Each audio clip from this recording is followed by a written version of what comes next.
Has it crossed your mind to make computer security New Year's resolutions? Odds are the answer is no. In this week's Compute This, why it should, and specifically what those resolutions might be. From Schrock Innovations, Thor, Schrock, good morning. I suspect that they think that it's Sony right now. Good morning. Right. Well, we're talking about personal computers and making resolutions, and that's a big idea. Let's boil it down to specifics. In 2015, an antivirus software. What can it do for us, and which products do you recommend? Sure. I mean, when you're talking about a New Year's resolution for security, the number one main, the keystone in your arch needs to be a good antivirus program. Because no matter what else you do, if you have a good antivirus program, it's going to catch the majority of the stuff that tries to come in and get through. A good antivirus program is a program like Symantec's Endpoint product. That's the gold standard. That's the best you can get. If you want to be serious about your computer security. That's commercial grade. Yes, that's government grade. I mean, that's like the big dog stuff. Not only that, but it's also backed by a service warranty from Schrock Innovations. So, you know, when you get some customer actually sent me an email from the radio show and said, hey, you keep talking about how this endpoint stuff pops up and tells you when something isn't working, but I haven't seen any pop-ups yet. Well, you don't see them, we see them. And then we can go about removing the virus or helping you remove the virus or letting you know you need to come in. You don't have to worry about it anymore. As a user, it's a clean experience. Absolutely. You just, basically, you don't know anything's happening. Yep. You use your computer and assume things are fine. And you know, other good ones, Kaspersky, if you don't want to go all the way up to the commercial grade, Kaspersky is a pretty decent one. The new Norton security product, we don't like it very much, but it does an okay job. These companies don't pay you no, not at all. to talk about them on shows like ours. So to me, I trust then that it's your honest opinion because you're not getting a little. It's what I'm running on my computer at home right now. There you have it. And so then with the things to avoid in security software, avoid the freebies you download off the internet, the AVGs, the Avast, avoid those. And by all means, please avoid the free stuff your internet service provider gives you, the bone down McAfee or the Norton security scan, that stuff. It's absolute garbage. It doesn't do anything for your computer. It just keeps their networks more secure. Which means you are still susceptible to the bad guys. Absolutely. Third-party programs are something I'm not a big fan of updating because I feel like it takes too much time, and sometimes I don't even trust the pop-ups. But you recommend updating those programs in the new year. Oh, absolutely. You know, I said the majority of things your antivirus will catch.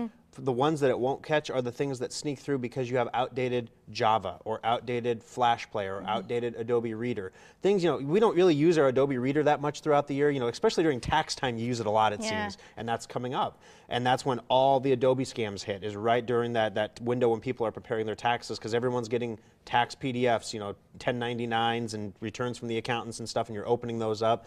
Make sure that you keep those programs up to date. You can do it manually. It's a pain in the rear, but there are also other programs out there that can help you do that. A great one is Secure Updater. In fact, if you go to secureupdater.com, you can download a free trial. If you don't believe me that you have stuff, if you think you're doing a great job keeping your computer up to date, download Secure Updater and see what's out of date. If you're doing great, it'll pop up with a green icon. If there's something that needs to be done, it'll pop up red and ask you, hey, is it okay to install stuff? And you say yes, and then it goes through and updates everything. Try it for a few weeks if you love it and hold on to it. Absolutely. If not, it's about $2 a month. I mean, it's not an expensive solution. Passwords are a critical part of any user's experience. I mean, most of us don't rotate them. Why do you recommend doing so? Okay, so if you've ever worked in an office and they change your password every month, and you're like, I'm like, what is it? What is it this month? They give you some you have to pick something out and you type in what you're going to use, and it says no, you used that 3 months ago. So you type in something different. No, it doesn't have a number. Type in something different. It has a number, but it doesn't have an exclamation mark or punctuation.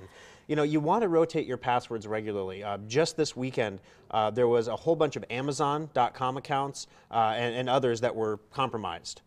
So basically, the bad guys put a list out on the internet. Here's the username, the email address, and the password, and then go at it. And once knowing that you use that password in other places too. Well, yeah, and then once you have that password, you can go through and order stuff on your Amazon account with your Amazon payment methods and have it shipped anywhere. Jeez, what a nightmare. Yeah, it'd be really bad. So rotating those passwords, what I do is I set up categories. I have a financial class that's like top tier, top shelf, super complex password.